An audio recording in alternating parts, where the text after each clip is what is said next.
Hi, welcome to the IHC Craft Room. I'm Mary. In today's video, I'm excited to show you how I made this huge dough bowl candle for the fall. I'll show you all the steps and all the materials, but can we talk about how massive this thing is? I've never made a candle this big before, so fingers crossed that it performs properly. Stick around to the end, we're gonna melt it and see how it does. But first, let me show you how I made it. Grab all your stuff and let's get crafty. This is Mary. Welcome to the IHC Craft Room.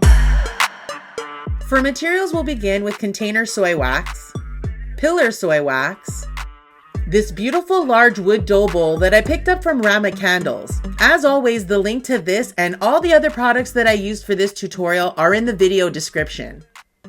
Stabilo 8 Wicks, Wick Stickums, Cypress Fig Fragrance Oil, and liquid dye in yellow, red, orange, brown, and green, which I'm not showing here.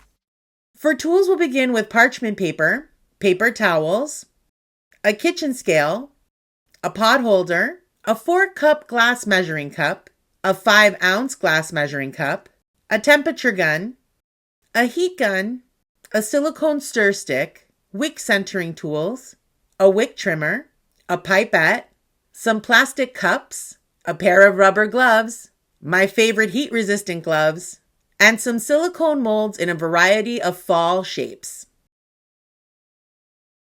This is by far the largest candle I've ever made to date, so before we start measuring wax, let's take some time for everyone's favorite part. That's right, it's time for candle maker math. In order to figure out the max capacity for this candle, I did a quick water test. The bowl held about 800 grams of water, and since water is about 14% heavier than wax, that works out to about 688 grams of total wax and fragrance oil, which is roughly 24 ounces. I'm using a 10% fragrance load, so that means out of the 688 grams total, about 625 grams will be wax and 63 grams will be fragrance oil for the main pour. To understand how I got to these wax and fragrance oil targets, check out this video on how to properly calculate your fragrance oil. Now for the fall toppers, I'll be targeting 200 grams of pillar wax. I won't be adding any fragrance oil, but I will add 3 to 4 drops of liquid dye for each color so that we get some really vibrant toppers for this massive 24-ounce candle. Okay, so let's measure out 625 grams of container soy wax and set it aside. Then I'm going to go ahead and protect my scale with some parchment paper and paper towel, and we'll measure out 63 grams of Cypress Fig Fragrance Oil. So far, I'm really enjoying this scent because it feels crisp and fresh, like a cool walk through the woods in early autumn.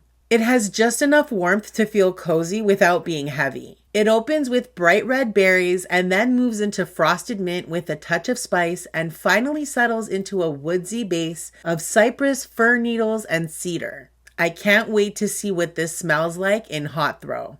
Bueno, now that we have 63 grams of oil measured out, let's move on to setting up our wicks in this beautiful vessel. I already gave this bowl a good rinse and let it dry thoroughly, so let's focus on wiping the bottom of each wick. I want to make sure there isn't any crap stuck to it that'll interfere with it bonding with our sticky friends, the Wick Stickums. I'm going to spread these wicks out as evenly as I can in a straight line right down the middle. Like I said, as evenly as I can. I'm not a machine. I'm going to make sure to push these wicks down firmly so that they stick really well to the bottom of the bowl. My fear of floating wicks is pathetically real, so we be extra over here, and I've had no floating wicks so far, not to brag or anything. We've got one last quick step. Let's go ahead and thread these wick centering tools onto our wicks. Excellent. Now let's head over to the microwave so we can get to melting our wax. The instructions say to melt the wax in 30-second bursts, but honestly, I don't have the patience for that. I started with a full minute in the microwave, gave it a stir, then another minute. Then after that, I switched to 30-second intervals, stirring each time until it was fully melted and sitting at the recommended temp of about 160 degrees Fahrenheit. Heat-safe gloves are a total must here. I grabbed a pair from Michael's for under $10, and these babies save my hands every single time. Now that we've reached 160 degrees Fahrenheit, I'm going to go ahead and mix in that Cypress Fig Fragrance Oil and stir it really well for about 2 to 3 minutes so that it blends properly. which to me feels hella long, FYI, but it makes sure that the oil blends evenly with the wax. And that way your candle throws scent from the very first burn right through till the end. So I do make sure to do it even if I curse a little bit while I'm doing it. It's fine, really. Nobody can hear me. Anywho, let's go ahead and slowly pour the wax into the vessel, making sure we get close to the top, but leaving some room so our toppers can sit comfortably.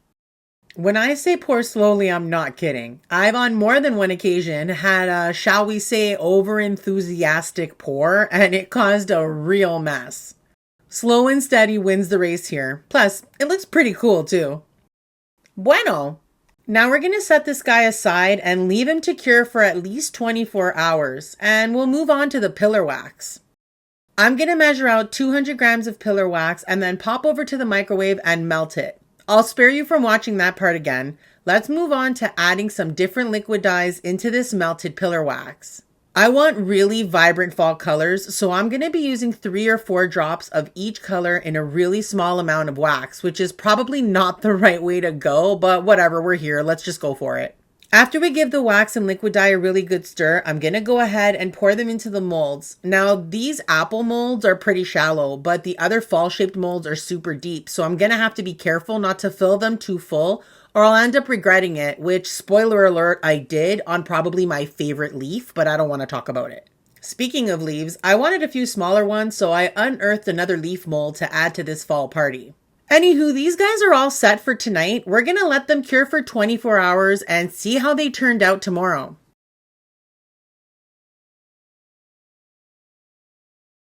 This candle turned out beautifully. The top is super silky and smooth with no imperfections or sinkholes at all. And not only does it look so pretty, but the wax is totally sticking to the vessel walls like they're besties for life, which is exactly what we want. Beautiful. This is really where container soy wax shines. It's made for this. Wonderful. Now let's move on to demolding these wax shapes. Pillar wax is 100% the way to go when working with silicone molds. I mean, they are all pretty large, sturdy shapes except for these little leaves, but it's the pillar wax formulation that keeps the shapes from snapping. It makes a huge difference. Before we use the heat gun to add these fall shapes on top, I'm going to lay them out and figure out where I want to place each one all the way around the edge of this candle. And it didn't take me long to realize that I definitely wanted to add some green to this color palette. It was screaming at me. So I melted some more pillar wax and made a few green leaves and some mixed colored ones too. Fast forward another 24 hours, and now that these toppers are cured, let's swap them out and rearrange until everything is in the perfect spot. Beautiful. Now that's what I'm talking about. It's time to grab the heat gun to melt a layer of wax on top of the candle. Then we'll drop these fall shapes into the melted wax and it'll work like glue, holding them in place. Work fast and don't melt too much wax on the candle top or you'll end up with a bloody red apple like I did. Oh well. I mean, wow. Didn't this turn out just so great? It's a real stunner, isn't it?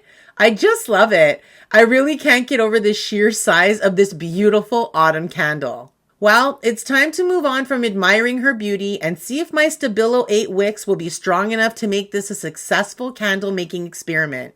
It's time to light her up. Vámonos!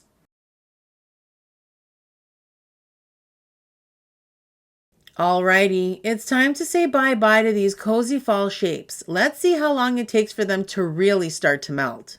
At the 25-minute mark, things are going very well. We have a decent start to each melt pool, and the scent throw is starting to let me know about it.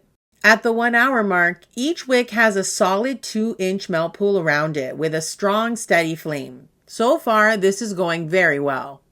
At the 2 hour mark, there's a sizable increase to our melt pools, but they're not merging with each other just yet. The scent throw is stronger, but not as strong as you would think for a candle this large that's been lit for this long.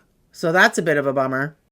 At the 3 hour mark, 3 out of the 4 melt pools have joined together, but that green leaf is causing the 4th to hold out. Because of that and how massive this candle is, I've decided to keep the melt test going for yet 1 more hour. So at the 4 hour mark, the hot throw continues to be underwhelming, which is a bit disappointing, but I'm happy to see that the 4th melt pool has started to merge with the rest, giving us a nice melt pool right down the center of this candle as planned. Opa, that's some great news. So what do you think? I think ultimately this was a real success. The candle burned pretty much the way I had planned in my head. I wanted the toppers to stick around and live for another few burns. And that's exactly what happened with these Stabilo 8 wicks. They ended up being positioned pretty appropriately, and their strength was pretty good. I mean, in future, I might try to bump it up to a Stabilo 12. That would give me a bigger melt pool all the way around. But because of how big my toppers are, I wanted to keep it more on the narrow side. So this worked out pretty well. I'm pleased with it, and I'd love to hear what you think about this in the comments below. If you're interested in learning more about candle making, check out one of these videos. And don't forget to subscribe so that we can continue to get crafty together. Toodaloo!